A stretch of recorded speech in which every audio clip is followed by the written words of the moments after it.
Hello, welcome to our RecapPlus channel with me, Matthew.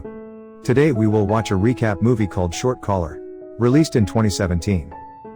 This is a spoiler content video. So please turn on the subtitle and let's start the story. Richard arrived in Thailand in search of excitement. He checked into a rundown hotel and had trouble with his room key. A girl named Françoise, staying in the adjacent room with her boyfriend Etienne, kindly assisted him. As he lay in bed, he overheard intimate sounds from the neighboring room through the thin walls. His quiet moment was disrupted by a man named Daffy from another room who began to share a bizarre tale about a secluded beach on a secret, forbidden island. Initially skeptical, Richard found a map pinned to his door the next day. Concerned for Daffy's well-being, he went to check on him, only to discover that Daffy had taken his own life.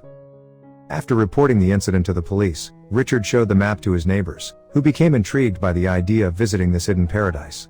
Etienne worked out the logistics, and they embarked on a journey covering 500 miles in a single day, eventually arriving at a remote beach. While acknowledging that the island was part of a national park and off-limits, Etienne proposed a plan to reach a nearby island and swim from there. On another occasion when Richard was locked out of his room, two surfers in adjacent rooms invited him to join them. They engaged in conversation about the mythical island with its perfect beach, pure white sand, and crystal clear waters, but considered it an urban legend. Before continuing his travels the following day, Richard shared a copy of the map with the surfers. They set out on a boat to their second-to-last destination and camped overnight. One night, Françoise was capturing images of the night sky, leading to a philosophical discussion between her and Richard. He pondered the existence of other worlds and versions of themselves in the vast universe. Françoise dismissed it as typical American pretentiousness aimed at impressing French girls. The trio attempted to estimate the distance they would need to swim to reach the secret beach, aware that failure might be disastrous. Richard, driven by curiosity, exclaimed, "If we don't try, we will never know," and enthusiastically plunged into the water. After a strenuous swim, they finally reached the shore. As they ventured inland, they stumbled upon a massive hemp plantation. Richard noticed a monkey tethered to a sleeping man holding an AK-47. The monkey's actions inadvertently woke the man, and the three adventurers hid in the field. More guards arrived, intensifying their search. The monkey eventually discovered their presence, but Richard used water to deter it, allowing them to slip away unnoticed. At this point, Françoise and Etienne began to have doubts about their journey, but Richard remained resolute in his quest to find paradise on Earth, so they followed. The group headed downstream and reached a waterfall atop an enormous cliff.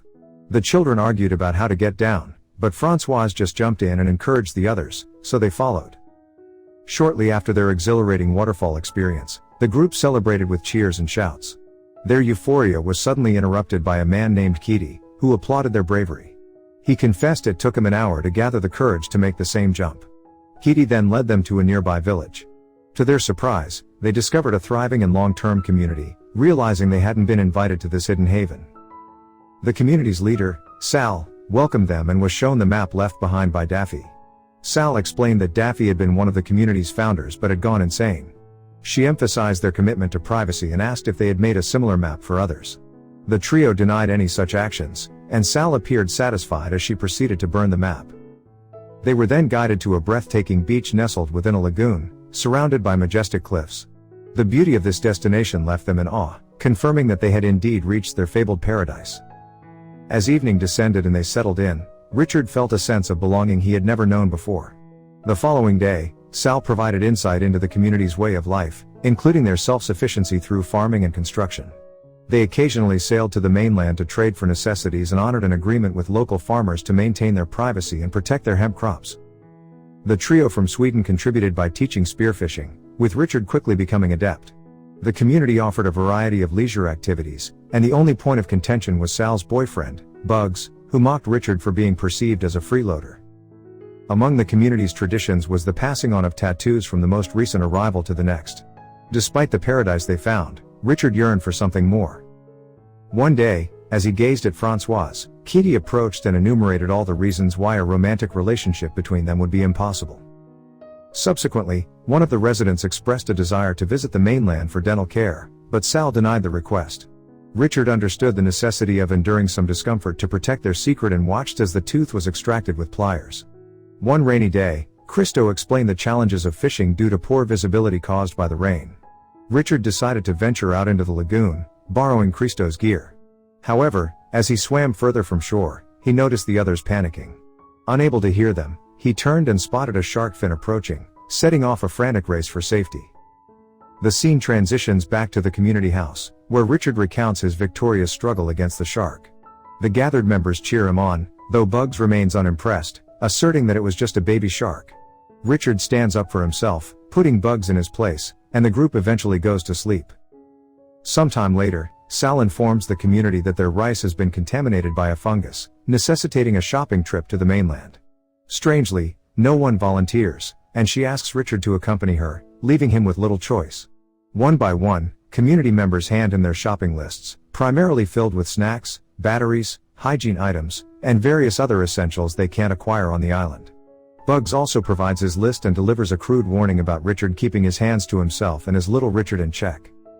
Initially, Richard had looked forward to the comforts of air conditioning and cold beer on the mainland, but upon arrival, he was swiftly reminded of the reasons he had wanted to leave in the first place. He also realized why Sal was so determined to keep the beach a secret. If it were widely known, it would inevitably attract more people. After completing their shopping, Richard and Sal sit in a pub, only to be interrupted by the surfer dudes and their girlfriends. Richard is introduced as the man with the map, and Sal overhears this conversation. The surfer group expresses excitement about visiting the island, causing Richard to claim that the map is fake and the beach doesn't exist. They remain skeptical, believing he's withholding information, which infuriates Richard, leading to a heated exchange. Later, Sal asks if he made a copy of the map, but Richard, unwilling to confess, suggests that they only saw it briefly and didn't have enough information to find the beach. Sal sighs with relief, assuming they won't be able to reach the island without the map. As a form of payment for her discretion and his return to the island, they engage in pair yoga exercises together. Upon their return to the island, Richard distributes the purchased items to the grateful community members. He offers Francoise a disposable camera, and she inquires if anything happened during the rice run, as there have been rumors of Sal being attracted to him. Not wanting to disrupt the harmony, Richard assures Francoise that nothing occurred, and they return to their usual routine. Francoise captures a group photo to commemorate the moment. One day, while Richard lounges in a hammock, engrossed in a game, he is jolted by panic screams. Rushing outside, he discovers that the Swedes have fallen victim to a shark attack. One of them has lost a significant portion of his leg and bears a bite wound on his torso. Following a trail leading to the beach, Richard locates Christo, who has sustained a leg injury and is writhing in agony. Hurriedly, they bring him inside. Sal offers to take Christo to the hospital but underscores the condition that he must not divulge their secret island's location. Christo pleads for them to seek help on his behalf, as he has developed a crippling fear of water and refuses to go anywhere near it. Sal, however, declines his request, insisting that he must choose between leaving or facing the consequences of staying. In the aftermath of the shark attack, the community holds a funeral to pay their respects to Christo's friend and lays him to rest. Despite their efforts to return to a semblance of normalcy afterward, Christo's continual agonizing cries become a source of agitation for the group. Richard contemplates how, after a major tragedy, one should either recover or pass away, allowing others to remember them fondly and move forward. The lingering state of suffering is what truly troubles people.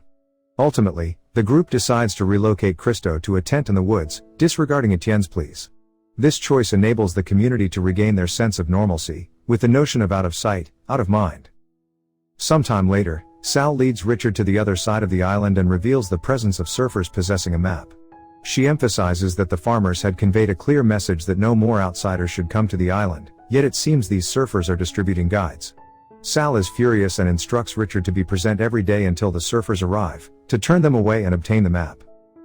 That night, Francoise visits him and delivers a harsh slap. Sal has divulged the details of their trip to everyone in the community. Richard had anticipated this, yet the revelation still crushed him. As days pass, he devises new ways to occupy his time, including sneaking around to observe the farmers and their daily activities, treating it like a video game. The longer he stays away from the community, the less he misses them. He considers these new individuals as players, even if they remain unaware. Richard begins to toy with the farmers, perceiving the forest as his territory, the mission as retrieving the map, the farmers as his defenders, and the surfers as invaders. Gradually, his grip on sanity starts to slip, and he experiences haunting visions related to Daffy. One day, Keaty visits Richard, discovering him completely lost in his own world. He attempts to shake some sense into Richard, urging him to pull himself together and cease his aimless wandering and isolation. However, his efforts prove futile, as Richard remains unresponsive to his pleas. Richard becomes increasingly obsessed with creating traps in the woods while continuing to experience haunting visions of Daffy. In his distorted mindset, he believes that Daffy has shown him the truth and that he mustn't let him down. Sneaking around the farmers' homes, he tampers with their weapons and even takes one of the guys' headbands. The awaited day arrives when the surfers approach the island on a makeshift raft, eventually reaching the shore. Richard observes their every move with a heightened sense of anticipation. As the surfers stumble upon the hemp field, they mistakenly believe they have found paradise and begin dancing and singing. Their revelry draws the attention of the armed guards, who cautiously approach.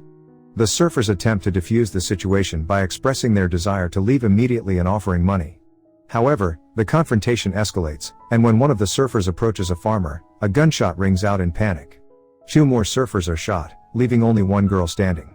In that tense moment, Richard positions himself strategically and hisses at the girl as she nears the end of the field. However, his own hissing noise serves as a moment of awakening for Richard, and he seems to snap back to reality. In pursuit, one of the farmers races after him but falls into one of Richard's traps. Eventually, Richard arrives at the waterfall, grappling with a sense of gravity, both literal and metaphorical. Back at the community camp, they celebrate 6 years of living on the island. Sal raises a toast, expressing hope for many more years to come. Amid the festivities, Richard, lurking in the shadows, feels that he has lost touch with the person he once was. He believes he won't find himself again as long as he remains on the island. Richard approaches Françoise, urging her to leave with him. She takes him to the tent where Etienne and Christo are. Richard pleads with the 3 of them to depart, but Etienne refuses, unable to leave Christo behind. Christo's condition has deteriorated as gangrene has set in, spreading throughout his leg. Meanwhile, the party at the camp is in full swing. Richard advises them to wait at the boat, implying that he will take care of the situation with Christo. They make their escape, but the farmers intercept them. Richard, left alone with Christo, decides to put him out of his misery. He believes that Christo suffered because the community was determined not to let anything spoil their fun. Upon exiting the tent, Richard is ambushed and knocked unconscious. The farmers crash the party, and their senior member expresses his frustration about newcomers with maps jeopardizing their livelihood and ability to support their families. He demands that everyone except Sal leave the island. Richard attempts to persuade Sal to leave, but she berates him, blaming him for the chaos. The farmer acknowledges that Richard was the one sneaking around, tampering with their weapons, and leading new people to the island. He hands Sal a revolver with a single bullet and offers her a choice: kill Richard to stay or let him live and leave. Bugs pins Richard to a pole, and Richard pleads for mercy. All but Sal leave on a raft, returning to their normal lives. Richard is seated at an internet cafe, checking his email, and comes across the group photo from Françoise. He reflects on the idea that paradise is not a physical place but rather a moment in life when one feels a sense of belonging. Once found, it can endure forever. To watch more video like this, click on the videos on your screen, and don't forget to let me know how you feel about today's video in the comments down below. And at last I will say, stay safe and stay healthy. See you next videos.